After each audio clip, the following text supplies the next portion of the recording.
Look, look, I'm the star of the show.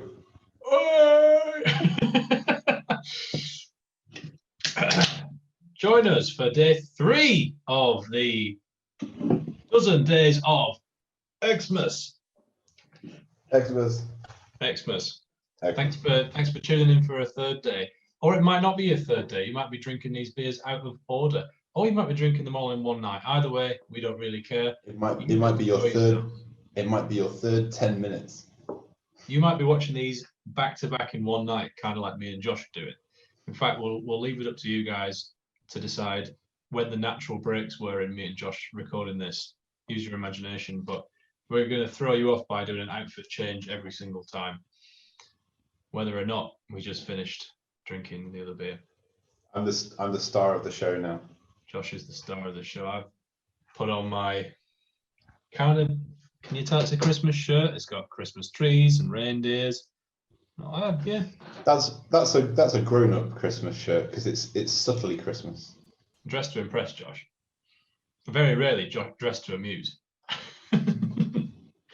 And you know that's not true. This survived my incredible cull of clothing this year as well, which is a testament to the quality of this polyester. What have you got there, Josh? What's day 3? Day 3, permission to land. Again, we'll start with the permission granted. Did you get the reference with that one? Permission to Land is an album by The Darkness. Indeed. Which is a band that we went to see at last year's Christmas party. Oh, that was a lovely day out. We had a nice evening meal at the Fossgate Tap, followed by many beverages and live music, and then a bit of Brewdog afterwards, was it? Yeah, indeed. And then bloody work the next day, the crackpots. What's that about? Who organised that? The Darkness. No, it's the same colour as the can. I can't believe we pulled that off so well. Like, it is. Is it on my screen? It looked so close on your screen, but not anywhere near on mine. But yeah, so chuffed that the beer looked like the can. That's always kind of been something we go for. It's like pale ales are like deserty colours or vivid, I guess, but stouts are gold to brown to black, but fruity sours, always red. And yes, the purists amongst you again will notice the Darkness reference on the base of the can. Monday Cycling from the song from the same album, Friday Night.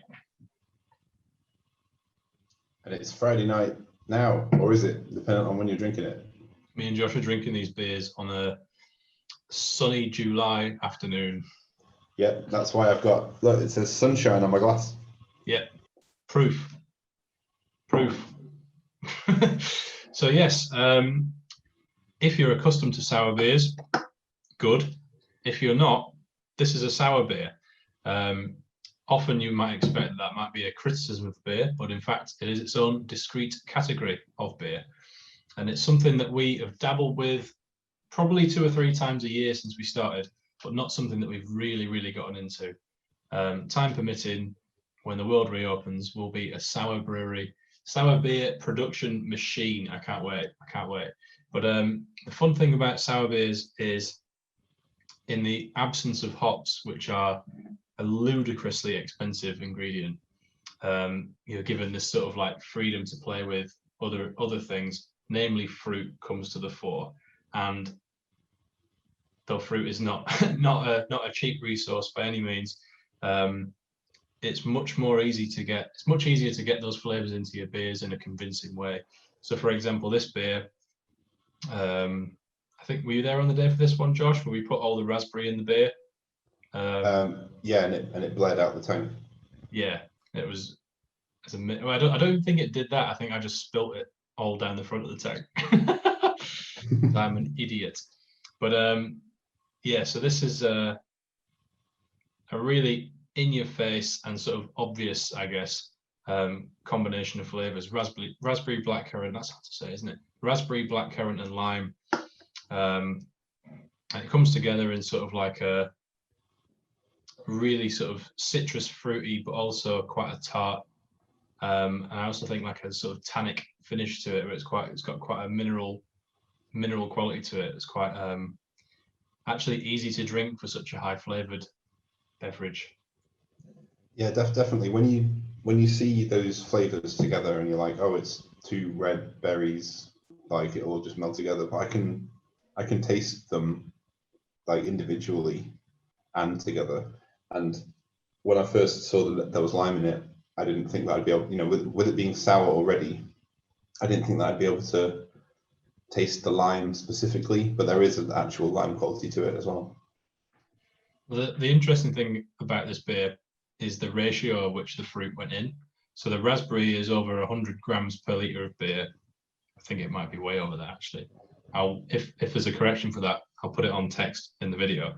But so it's like on the big fruit, the raspberry and blackcurrant, it's maybe like 2/3 raspberry, 1/3 blackcurrant, and then the lime of volume is about 5% of that or something like. So it's like 210 kilos of raspberry, 120 of blackcurrant, and then like 12 of lime.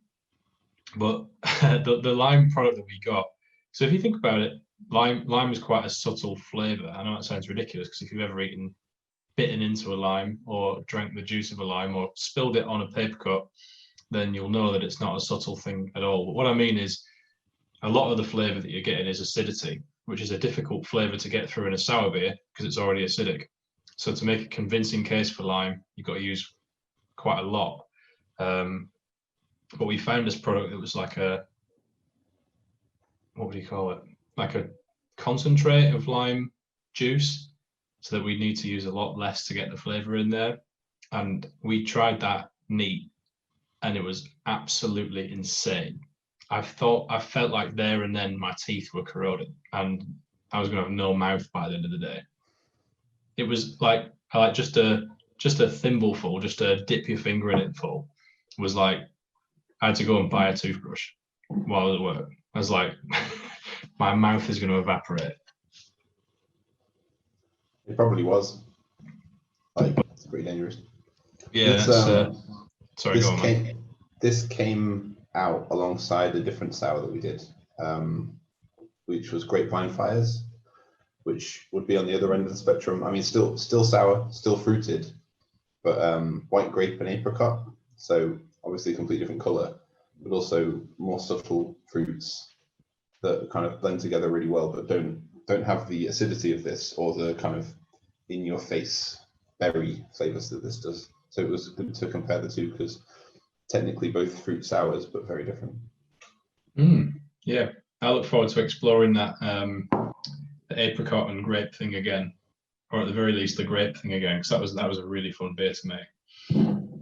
But fruit is great because if you've been to our tap room, you probably sat at one of the tables that the fruit arrives in. So like these oil drums, they've got about 200 kilos of fruit in there. They make for very good tables, and we get to keep them. So yeah, thanks. Sometimes they're different colours, and it's exciting to see what colour they come in because it does not match the fruit. Yeah, so far we've been pretty unlucky to just get green ones, but here's hoping. We're going to have to experiment with more fruity beers so that we can get free tables. That's the main reason why we make fruit sours.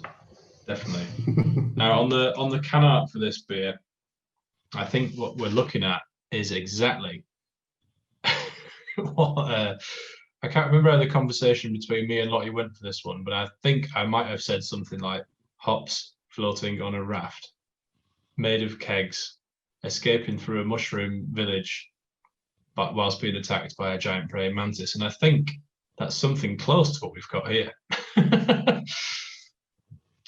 My favourite thing is that the raft has got kegs at the base of it. It really makes me laugh.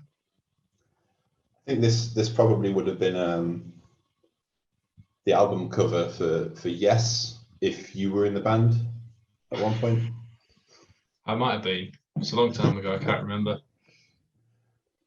But yeah, no, it's really, really comical. I think this particular can design is the most excited I've ever seen Lottie about me sending an idea across. Or yeah, she went, yes, I got just the thing. She sees it as a challenge. The crazier descriptions that we give her, the better. you might be wondering, sour beer, why? What's the point? Why have you made this instead of something else? A valid question, an absolutely valid question. And the process is fairly simple.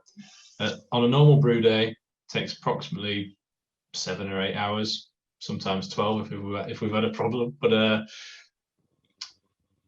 a typical brew day, we get the yeast into the beer, the yeast starts to do its thing. At that point, kind of step back and walk away, monitor the temperature, and that's it. With a sour beer,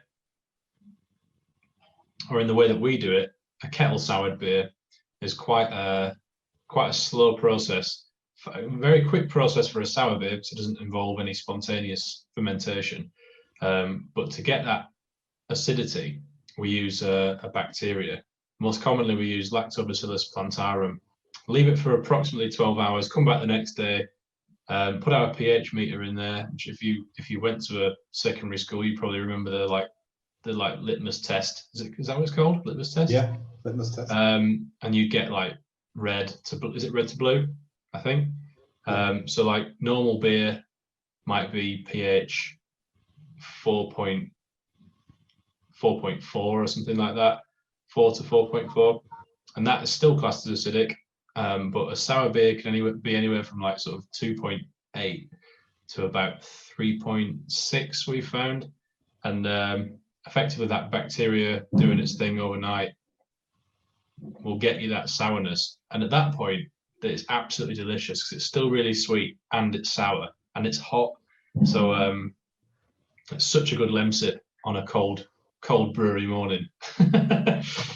So yeah, I've made lemsips with the wort of our sour beers before, and it's pretty extravagant. But yeah, it's a really fun thing to do, and time permitting, when we get out of the whatever this COVID nightmare is, we'll probably start experimenting with spontaneous fermentation as well, which is something I know Josh has been keen to explore.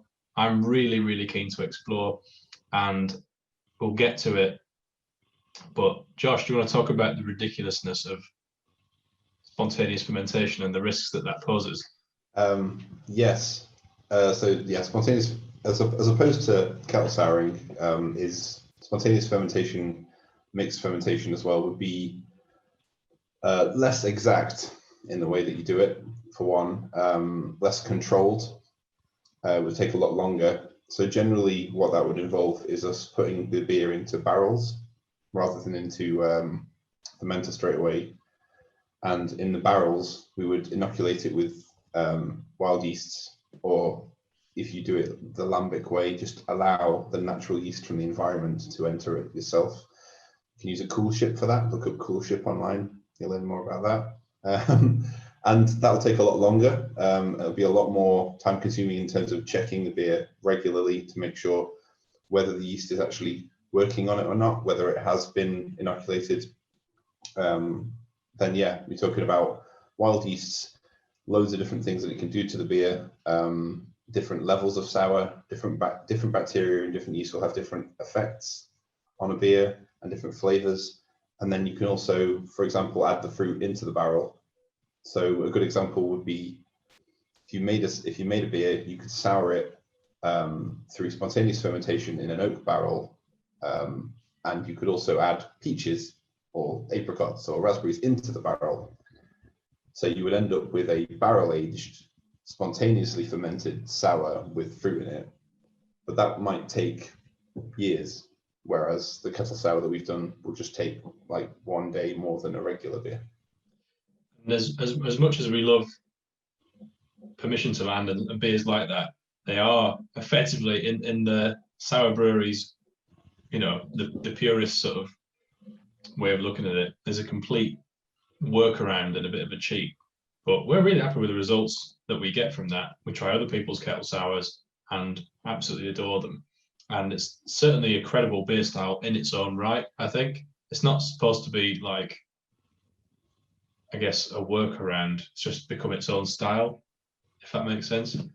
So one thing that as well is that I forgot to mention originally is if you have wild yeasts in the environment, then you don't want them to infect any of your tanks, because I mean, Brettanomyces is probably the best example. Brettanomyces yeast. If you have Brettanomyces yeast in your tanks, you'll never get it out again. So you want to isolate your mixed fermentation or spontaneous fermentation away from your main brew kit. Otherwise, everything will taste like that forever.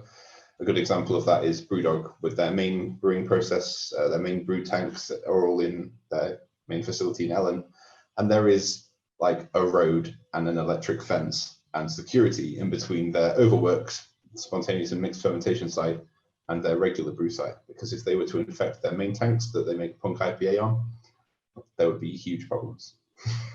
And when we did the tour of Brewdog, like we had to do the main site first and Overworks second, because they're like, don't want you to go into Overworks, experience the air in there, and then go over to the other site. It's quite interesting, I guess. But that's one thing you notice in there, because there's all them barrels in Overworks. The heat and the sort of the humidity from all the fermentation is pretty wild. Well, pretty wild. But you like walk into that room and you can feel it. It's like the wood is alive with beer. It's pretty incredible. One of my favorite styles is to, if you do a kettle sour, controlled souring process like we do, and then afterwards you barrel age that, and then you can add Brettanomyces to that and have a Bretted kettle sour. So you control the initial start of the process, and then the rest of it is time in barrel with different fruits or different yeasts after that. Oh yeah. Which is called mixed fermentation. We like a bit of mixed fermentation, though we've not done that ourselves. Fireworks at large. But let's wrap up beer 3. So yeah, cheers folks. Thanks for tuning in for beer number 3. I'm sorry that Josh was dressed like a star. Hopefully in the next one he'll be dressed like, I don't know. You'll wait and see. We'll see, won't we? I'm not sure how many outfits I can reliably pull out of the bag for this. But yes, rest assured we will not be drinking all 12 beers. The quality of these videos will remain mediocre at best. But yes, thanks for tuning in, guys. Hope you're having a Merry Christmas or November, whatever it is. See you tomorrow. Cheers, everyone. You're all stars.